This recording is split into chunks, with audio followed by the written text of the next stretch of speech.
नमस्कार दोस्तों, स्वागत है आपका अपने YouTube channel GK Q Niranjan में। आशा करता हूँ कि आप सब स्वस्थ और बढ़िया होंगे। आज आपके लाए हैं कुछ नया टॉपिक से संबंधित जीके प्रश्न। आज का हमारा टॉपिक है राजनीतिक विज्ञान संबंधित टॉप जीके प्रश्न। आज मैं बताऊँगा आपको राजनीतिक विज्ञान से संबंधित जीके प्रश्न के बारे में। अगर आप किसी भी एग्जाम की तैयारी कर रहे हैं तो यह वीडियो आपके लिए बहुत महत्वपूर्ण होने वाली है। तो ज़्यादा समय न लेते हुए आज के वीडियो को हम स्टार्ट करते हैं। तो इस वीडियो का पहला क्वेश्चन है, भारतीय संविधान के किस भाग को उसकी आत्मा की संज्ञा प्रदान की गई है। जो भारतीय संविधान है इसके कौन सा भाग जिसको आत्मा की आख्या प्रदान की गई है, तो वह है ऑप्शन ए प्रस्तावना। हाँ दोस्तों, जो प्रस्तावना है वो भारतीय संविधान की आत्मा की आख्या प्रदान की गई है। आगे चलते हैं। अगला प्रश्न है, विश्व का सबसे बड़ा लिखित एवं सर्वाधिक व्यापक संविधान किस देश का है। जो विश्व का सबसे बड़ा एवं लिखित एवं सर्वाधिक व्यापक जो संविधान है वो किस देश का है, तो वह है भारत का। Option B Bharat. हाँ दोस्तों, जो भारत देश का जो संविधान है वो विश्व की सबसे बड़ी एवं लिखित संविधान में से एक है। आगे चलते हैं। अगला प्रश्न है, भारतीय संविधान की कौन सी विशेष व्यवस्था इंग्लैंड से ली गई है। जो भारतीय संविधान है इसमें कौन सी ऐसा विशेष व्यवस्था है जिसको हम इंग्लैंड से ले रखें, यानी हमारे जो संविधान निर्माता हैं उन्होंने इंग्लैंड से इस व्यवस्था को ले रखें। तो इसका आंसर होगा ऑप्शन ए संसदीय प्रणाली। हाँ दोस्तों, जो संसदीय प्रणाली है वो हमारे जो भारतीय संविधान है उसमें इंग्लैंड से ली गई है, जो संसदीय प्रणाली। और जो हमारा संसद प्रणाली जो चलता है वो इंग्लैंड के थ्रू चलता है, उसके बेस पे ये चलता है। आगे चलते हैं। अगला प्रश्न है, बी.आर. अम्बेडकर और महात्मा गांधी के मध्य सन 1932 में हस्ताक्षरित पूना समझौते में प्रावधान था। जो बी.आर. अम्बेडकर और महात्मा गांधी जो पूना समझौते किए थे, हस्ताक्षरित जो 1932 में किए गए थे, उसमें किसका प्रावधान था, तो इसका आंसर होगा ऑप्शन डी निम्न वर्गों के लिए आरक्षण सहित संयुक्त निर्वाचन क्षेत्र का। जो निम्न वर्ग है उनका आरक्षण भी मिलेगा और उनको निर्वाचन जो क्षेत्र है उसका भी अधिकार मिलेगा।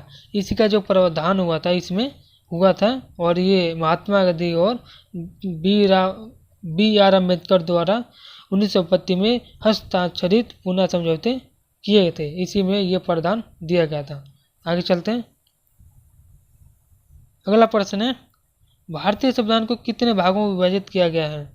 देखिए, भारतीय संविधान को जो है उसको पूछा जा रहा है हमें कि जो भारतीय संविधान है उसको कितने भागों में विभाजित करके, यानी कितने पार्ट्स में इसका जो है डिवाइड कर रखे हैं, तो इसका आंसर होगा ऑप्शन डी 25। हाँ दोस्तों, भारतीय संविधान एक सबसे बड़ी लिखित संविधानों में से एक संविधान है, तो इसलिए इसको एक पार्ट्स में रखना मुश्किल है, इसलिए इसको जो इसका विभाजित है वो 25 पार्ट्सों में किया गया है। आगे चलते हैं।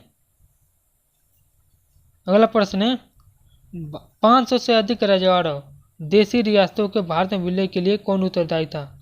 विलय का मतलब होता है जोड़ना, यानी एक दूसरे को टुकड़े को एक में इकट्ठा करना ही विलय कहलाता है।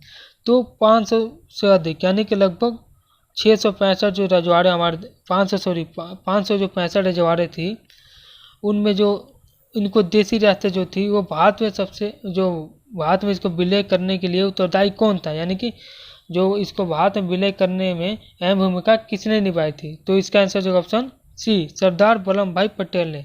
हाँ दोस्तों, जो सरदार वल्लभ भाई पटेल थे इन्होंने ही 565 जो हमारे देशी रियासतें थे इसको भारत में विलय करने में अहम भूमिका निभाई थी। आगे चलते हैं। अगला प्रश्न है, भारतीय संविधान के किन अनुच्छेदों में नागरिकता संबंधी प्रावधान किए गए हैं। जो भारतीय संविधान है इसमें कौन सा अनुच्छेद है, यानी कौन सा आर्टिकल है जिसमें जो नागरिक संबंधी पर जो प्रावधान है वो किए गए हैं, तो इसका आंसर होगा ऑप्शन बी अनुच्छेद 5 से 11 के जो बीच प्रावधान दिए गए हैं वो नागरिकता संबंधित प्रावधान दिए गए हैं। आगे चलते हैं। अगला प्रश्न है, भारतीय संविधान में राज्यों के नीति निर्देशक तत्व ग्रहण किए गए हैं। तो भारतीय संविधान में जो राज्य के नीति निर्देशक जो तत्वों को समाहित किया गया है वो किस देश से लिया गया है, तो इसका आंसर होगा ऑप्शन बी आयरलैंड से। हाँ दोस्तों, जो आयरलैंड देश है इससे हम हमारे संविधान सभा के जो अध्यक्ष थे इन्होंने राज्य के नीति निर्देशक तत्वों को ग्रहण किए थे और यह UPPCS 1994 और SSC 2011 के जो एग्जाम हुआ था इसमें ये क्वेश्चन आया था, तो याद रखिएगा। आगे चलते हैं। अगला प्रश्न है, भारतीय संविधान में मूल कर्तव्यों को शामिल करने का विचार किस देश के संविधान से लिया गया है? जो भारतीय संविधान है इसमें मूल कर्तव्यों को शामिल करने का जो विचार है वो किस देश के संविधान से लिया गया है? तो इसका आंसर होगा ऑप्शन डी, पूर्व सोवियत संघ। हाँ दोस्तों, जो पूर्व सोवियत संघ था जो आज का रूस है, तो इस देश से जो है भारतीय संविधान में मूल कर्तव्यों को शामिल करने का विचार पूर्व सोवियत संघ से लिया गया है। आगे चलते हैं। अगला प्रश्न है, भारत के उपराष्ट्रपति की स्थिति की तुलना किस देश के उपराष्ट्रपति से की जा सकती है? जो भारत की उपराष्ट्रपति जो है इनकी जो कंपैरिजन है वो किस देश के राष्ट्रपति से कर सकते हैं? तो इसका आंसर होगा ऑप्शन ए, संयुक्त राज्य अमेरिका। हाँ दोस्तों, जो USA है यहाँ के जो उपराष्ट्रपति हैं इनका हमारे उपराष्ट्रपति यानी हमारे देश भारत के उपराष्ट्रपति से हम कंपैरिजन कर सकते हैं, यानी तुलना कर सकते हैं। आगे चलते हैं। अगला प्रश्न है, यथार्थ में कार्यपालिका की समस्त सत्ता निम्नलिखित में से किस में निहित होती है? जो कार्यपालिका की समस्त सत्ता होती है वो किस में निहित यानी किस में समाहित होती है? तो इसका आंसर होगा ऑप्शन ए, मंत्रिपरिषद। हाँ दोस्तों, जो मंत्रिपरिषद है इसमें ही कार्यपालिका की समस्त सत्ता निहित होती है। आगे चलते हैं।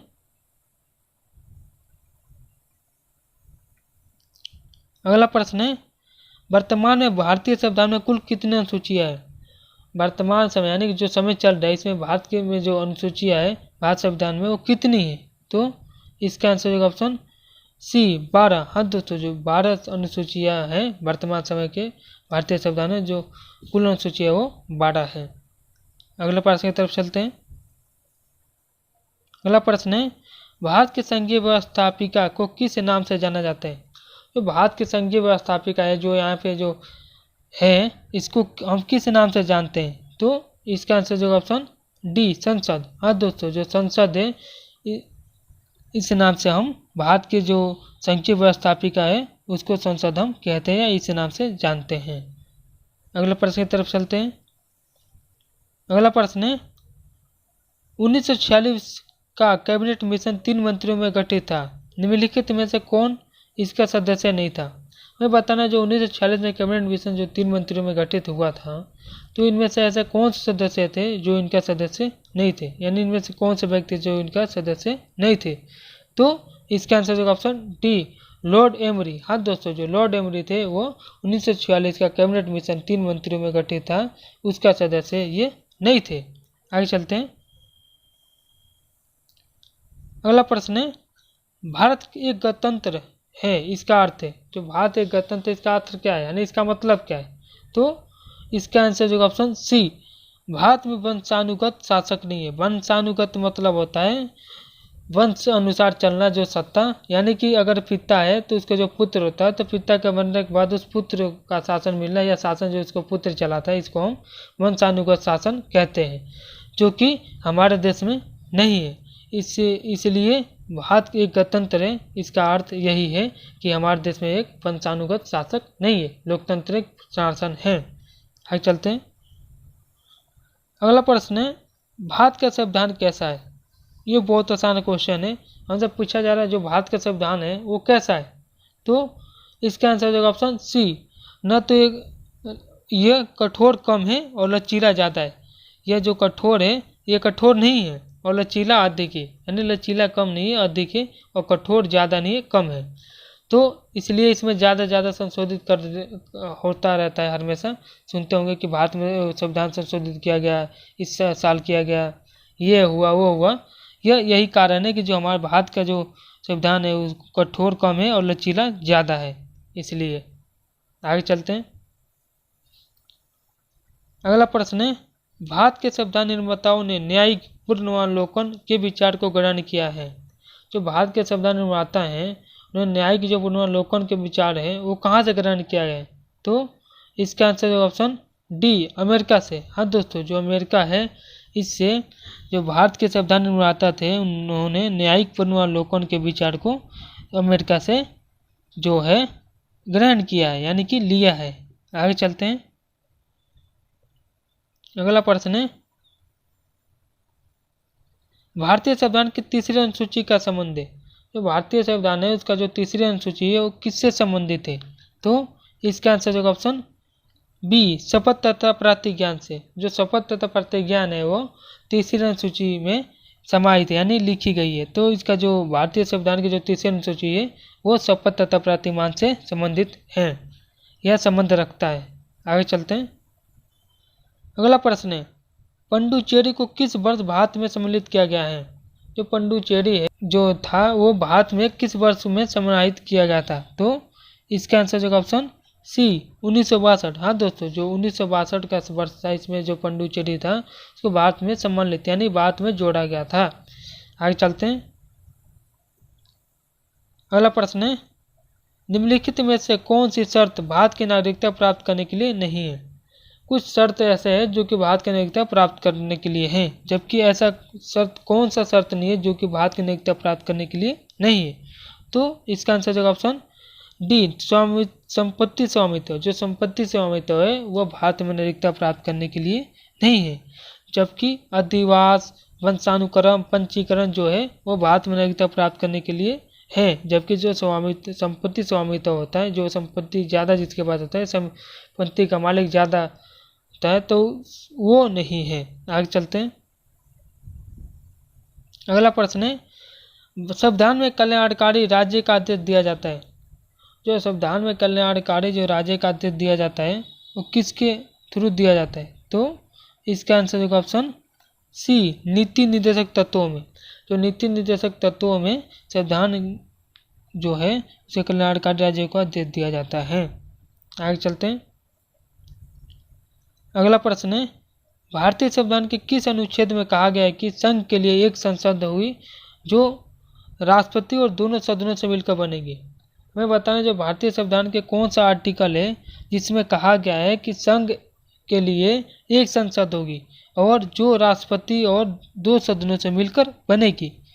तो इसका आंसर होगा ऑप्शन बी, अनुच्छेद 79 है, इसमें यह कहा गया है यानी आर्टिकल 79 है, इसमें यह कहा गया है कि जो संघ के लिए एक संसद होगी जो राष्ट्रपति और 2 सदनों से मिलकर बनेगी।